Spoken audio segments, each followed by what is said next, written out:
ഡൽഹി കലാപ ഗൂഢാലോചന കേസിൽ ഉമർ ഖാലിദ് ഉൾപ്പെടെ പ്രതികളുടെ ജാമ്യാപേക്ഷയിൽ സുപ്രീം കോടതി ഇന്ന് വിധി പറയും. കേസിൽ ജാമ്യം നിഷേധിച്ച ഡൽഹി ഹൈക്കോടതിയുടെ ഉത്തരവിനെതിരെയാണ് പ്രതികളുടെ appeal.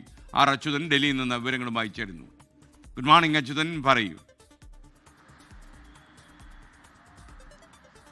Good morning S K. 2020 Delhi കലാപവുമായി ബന്ധപ്പെട്ട് ഗൂഢാലോചന കേസിലായിരുന്നു ഉമർ ഖാലിദ് ഉൾപ്പെടെയുള്ളവർ അറസ്റ്റിലായത്.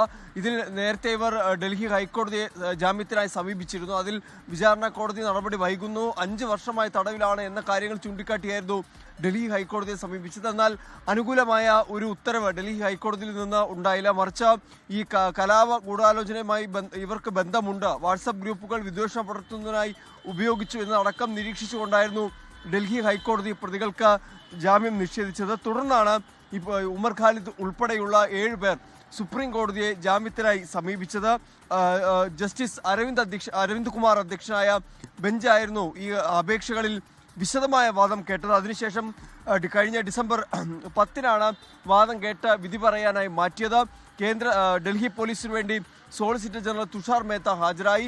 കപിൽ സിബൽ ഉൾപ്പെടെയുള്ളവർ പ്രതിഭാഗത്തിനായും ഹാജരായി. ഡൽഹി പോലീസ് ശക്തമായി തന്നെ ജാമ്യാപേക്ഷയെ എതിർത്തുകൊണ്ട് ഈ കലാപത്തിൽ ഗൂഢാലോചനയ്ക്ക് പിന്നിൽ ഇവരുടെ പങ്കാളിത്തം കൃത്യമായി ഉണ്ട് എന്ന കാര്യങ്ങൾ അറിയിച്ചു. എന്നാൽ ഈ വാട്സപ്പ് ഗ്രൂപ്പുകൾ, അതുപോലെ തന്നെ ഈ കേസുമായി ബന്ധപ്പെട്ടുള്ള കാര്യങ്ങളിൽ ഈ സംഭവം നടക്കുമ്പോൾ ഇവിടെ സ്ഥലത്തില്ലായിരുന്നു ഉൾപ്പെടെയുള്ള കാര്യങ്ങൾ ഉമർ ഖാലിദ് ഉൾപ്പെടെയുള്ള പ്രതികൾ ചൂണ്ടിക്കാട്ടി.